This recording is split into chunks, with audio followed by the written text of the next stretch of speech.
Area है, क्यों है? हमें सोचने की जरूरत है, विचार करने की जरूरत है कि ये जो आजादी के 75 साल बताए जा रहे हैं, इस 75 साल में हमें क्या मिला? और हमें जो मिला वो भारत के संविधान की वजह से मिला। बाबा साहब डॉक्टर अंबेडकर ने संविधान लिखा और संविधान में शेड्यूल कास्ट के लोगों को अधिकार दिया, शेड्यूल ट्राइब के लोगों को अधिकार दिया, ओबीसी समाज के लोगों को अधिकार दिया। मगर जो अधिकार हमको मिला, देश की आजादी पर जिन लोगों ने कब्जा किया, संविधान में हमको जो अधिकार मिला वो अधिकार हमारे तक पहुंचने नहीं दिया और उसको हड़प लेने का काम किया। और आज वो नालायक लोग आज संविधान को बदलने की बात करते हैं, नया संविधान लागू करने की बात करते हैं। हमें समझना पड़ेगा, हमें सोचना पड़ेगा। अभी तक तो लुच्चे टुच्चे जो बाबा लोग थे, जो आरएसएस बीजेपी के लोग हैं, लुच्चे टाइप के बाबा लोग, वो कहते थे हिंदू राष्ट्र बनाए, वो कहते थे नया संविधान लागू करेंगे। अब तो प्रधानमंत्री का सलाहकार ही बोल रहा है। पानी सर के ऊपर जा रहा है, पानी सर के ऊपर जा रहा है।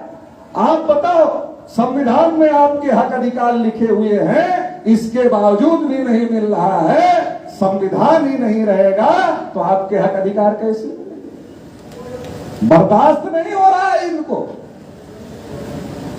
जिन लोगों को इन्होंने शूद्र बनाया था, जिन लोगों को इन्होंने अछूत बनाया था, जिन लोगों को इन्होंने जंगलों में रहने के लिए मजबूर किया था, संविधान की बदौलत आज वो लोग पढ़ लिख रहे हैं, बड़ी बड़ी कुर्सियों पर चले गए। इन्हें बर्दाश्त नहीं हो रहा, इसलिए बदलने की बात करते। और क्या कह रहे हैं? नहीं, दुनिया में तो बहुत जगह संविधान बदला गया है, इतनी साल तक ही होता है। प्रधानमंत्री का सलाहकार है, उसको ये पता नहीं है कि अमेरिका का संविधान आज तक नहीं बदला गया, विकसित देश है। जापान का संविधान आज तक नहीं बदला गया, विकसित देश है। जर्मनी का संविधान आज तक नहीं बदला गया, विकसित देश है। और इंग्लैंड का लिखित संविधान ही नहीं है, तो जो विकसित देश है उसमें कहां संविधान बदला जा रहा है?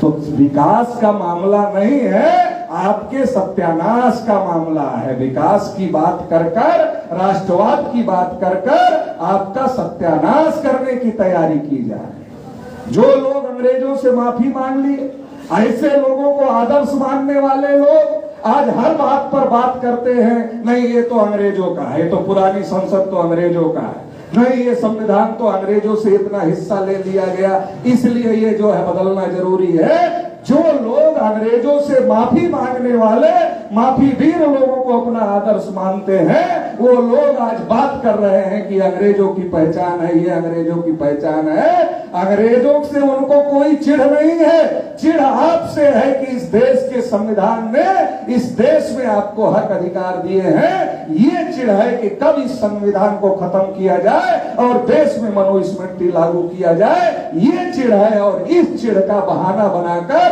डायरेक्ट आपको नहीं कह सकते कि आपका हक अधिकार इस संविधान में है, इसलिए हम बदलना चाहते हैं। अगर ऐसा कह देंगे तो आप तो लाठी लेकर दौड़ा लोगे, आप चुप नहीं रहोगे, आप लाठी लेकर दौड़ा लोगे। उनको पता है कि ये दौड़ा लेंगे तो यूरेशिया भाग जाना पड़ेगा, यहाँ टिक नहीं पाएंगे। तो इसलिए वो आपको मूर्ख बनाने का काम कर रहे हैं कि ये अंग्रेजों की पहचान है, वो अंग्रेजों की पहचान है, वो अंग्रेजों की पहचान है। और अंग्रेजों, अरे अंग्रेजों की पहचान कैसे? संविधान सभा भारत के लोगों ने बनाया कि अंग्रेजों ने बनाया? संविधान सभा भारत के लोगों ने बनाया। ड्राफ्टिंग कमेटी के चेयरमैन बाबा साहब अम्बेडकर थे। सबसे ज्यादा शब्द अगर किसी ने बोला संविधान सभा के डिबेट में तो डॉक्टर बाबा साहब अम्बेडकर ने बोला। पूरे संविधान को लिखने का काम बाबा साहब डॉक्टर अम्बेडकर ने किया और हर चीज की सहमति बनी और भारत के संविधान समिति ने एक एक चीज पर बहस किया, एक एक बात पर डिबेट हुई और डिबेट करके एक एक बात को या तो स्वीकार किया गया या तो रिजेक्ट किया गया। तो कैसे कोई कह सकता है कि अंग्रेजों ने किया है? तो ये जो हम लोगों को मूर्ख बनाने का कार्यक्रम चल रहा है, खास तौर से ओबीसी समाज के लोगों को सतर्क रहना चाहिए।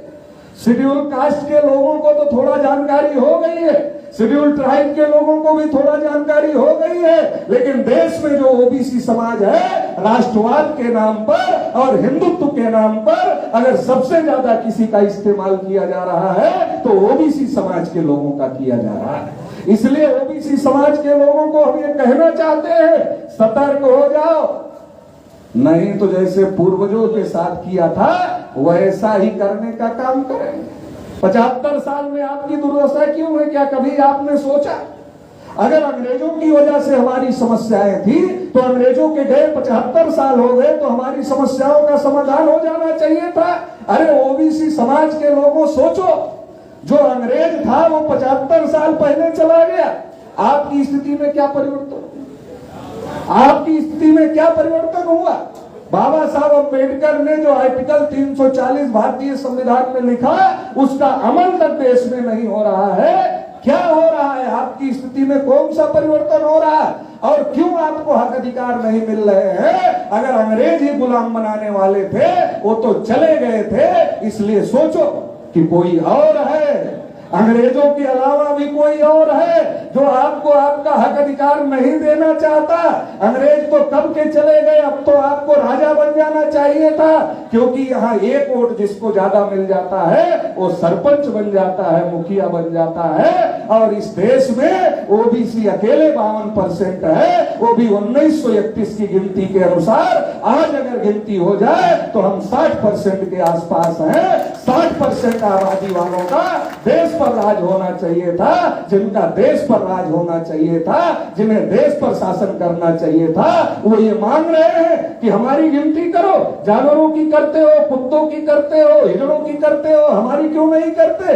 ये कहना पड़ रहा है तो सोचने की जरूरत है, रिव्यू और समीक्षा करने की जरूरत है कि कौन लोग हैं जो आपकी गिनती को रोकना चाहते हैं, जो आपको हक अधिकार नहीं देना चाहते, जो इस देश में आपको गुलाम बनाकर अधिकार वंचित करके रखना चाहते हैं। वो कौन लोग हैं? अंग्रेज बाद में आए, अंग्रेजों से पहले इस देश में मुगल आए और मुगलों के पहले इस देश में ब्राह्मण यूरेशिया से चलकर आए और ब्राह्मण जब यूरेशिया से चलकर आए तो पुष्यमित्र शुंग नाम का जो ब्राह्मण था उसने राजा बृहद्रथ की हत्या किया। राजा बृहद्रथ कौन थे? हमारे समाज के थे। हमारे पूर्वजों का इतिहास है कि भारत को विश्व गुरु बनाने का काम हमारे पूर्वजों ने किया, भारत को सोने की चिड़िया बनाने का काम हमारे पूर्वजों ने किया, भारत को अखंड भारत बनाने का काम हमारे पूर्वजों ने किया। लेकिन पुष्यमित्र शुंग ने हमारे पूर्वज राजा बृहद्रथ की जब हत्या किया तो हत्या करने के बाद इस देश में वर्ण व्यवस्था बनाया, इस देश में जाति व्यवस्था बनाया, किसी को शूद्र बनाया, किसी को अछूत बनाया और किसी को जंगलों में रहने के लिए मजबूर किया। आज हम ओबीसी, एससी, एसटी के लोग अलग अलग दिखते हैं, लेकिन हमारा पिछला इतिहास अलग अलग नहीं है। हमारा पिछला इतिहास एक ही है। जितना नजदीक देखोगे उतना बटे रहोगे और जितना पहले का देखोगे उतना एकता बनेगी, उतना एक हो जाओगे। तो ये किसने विभाजन किया? ये विभाजन करने का काम ब्राह्मणों ने किया जो यूरेशिया से आए थे। ओबीसी के लोगों को शूद्र बनाया, आज की तारीख में जो शेड्यूल कास्ट है उनको अछूत बनाया, उनका हुक्का पानी बंद कर दिया, गांव के दक्षिण दिशा में ज्यादातर बसाया क्योंकि दक्षिण से हवा कम चलती है और उनको सारे अधिकारों से वंचित करने का काम किया। ओबीसी को शूद्र बनाया। बहुत सारे ओबीसी को लगता है नहीं हमें नहीं बनाया, लेकिन शूद्रों का क्या काम था? सेवा करने का काम था। सेवा कौन करता था? सेवा हम ही लोग करते थे। सेवा ओबीसी की एक एक जाति है जो दूध पालता था, दूध पैदा करता था, वो मुफ्त में दूध देने का काम करता था। जो सब्जी पैदा करता था सब्जी देता था, जो फूल पैदा करता था फूल देता था, जो पानी भरने का काम करता था पानी भरता था, जो दाढ़ी बाल बनाता था वो दाढ़ी बाल मुफ्त में बनाने का काम करता था, जो मिट्टी का बर्तन बनाता था वो मिट्टी का बर्तन बनाकर सेवा करने का काम करता था, जो अनाज पैदा करता था अनाज मुफ्त में देने का काम करता था। शूद्र बनाने का काम किया ओबीसी के लोगों को और पढ़ने लिखने के अधिकार से, धन संपत्ति रखने के अधिकार से, बोलने सुनने के अधिकार से, कुर्सी पर बैठने तक के अधिकार से, सभी प्रकार के अधिकारों पर रोक लगाने का काम किया। तब देश में ना तो अंग्रेज थे, तब देश में ना तो मुगल थे। अंग्रेजों और मुगलों के पहले ब्राह्मण यूरेशिया से आए और उन्होंने हमारे लोगों को हजारों टुकड़ों में बांटा। इतने में भी इनका दिल नहीं भरा, ब्राह्मण क्षत्रिय वैश्य शूद्र बनाकर भी दिल नहीं भरा, तो इन्होंने 6000 से ज्यादा टुकड़े कर दिए, क्योंकि इनको लगा कि ये शूद्रों की संख्या बहुत ज्यादा है। आज भी ओबीसी 52% है। इनको लगा कि शूद्रों की संख्या बहुत ज्यादा है, अगर ये एकजुट हो गए, ये इकट्ठा आ गए, तो ये हमको चैन से बैठने नहीं देंगे, क्योंकि इनके पूर्वजों की हत्या हमने किया है, इनसे राजपाट हमने छीना है, तो ये हमें कैसे राजपाट करने देंगे। तो इसलिए 6000 जातियों के टुकड़ों में हमको विभाजित करने का काम किया। हर जाति का अलग नाम दिया, हर जाति का अलग काम दिया, हर जाति की अलग पहचान दिया। आज हमारे अलग अलग जाति के लोग जब स्टेज पर भाषण करने के लिए आते हैं, कहते हैं हमारा कुम्हार समाज है, हमारा नाई समाज है, हमारा चंद्रवंशी समाज है, हमारा कुशवाहा समाज है। अरे ये समाज थोड़े ही है, ये समाज को तोड़ने के लिए उन्होंने जातियां बनाई।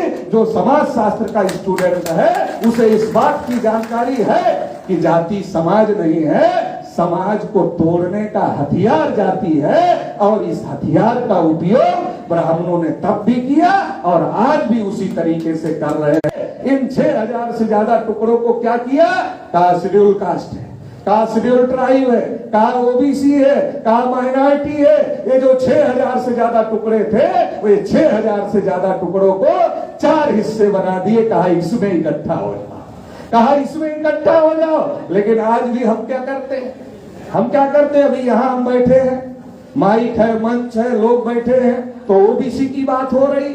जो यहां ओबीसी की बात कर रहा है, यही जब यहां से बाहर निकलेगा, रोड पर उससे पूछो क्या हो, बोलेगा कुशवाहा हूं, चंद्रवंशी हूं, प्रजापति हूं, फिर ओबीसी नहीं होगा। समस्या का समाधान कैसे होगा? एकता कैसे बनेगी? यहां ओबीसी है, बाहर ओबीसी नहीं है। ओबीसी हो गए तब 52% हो गए, और ओबीसी एससी एसटी माइनॉरिटी अगर इकट्ठा हो जाए तो ये 85 से 90% हो जाएंगे, और 85 से 90% का आधा अगर इकट्ठा हो जाए तो 45% में देश का राजपाट तुम्हारे हाथ में हो जाएगा।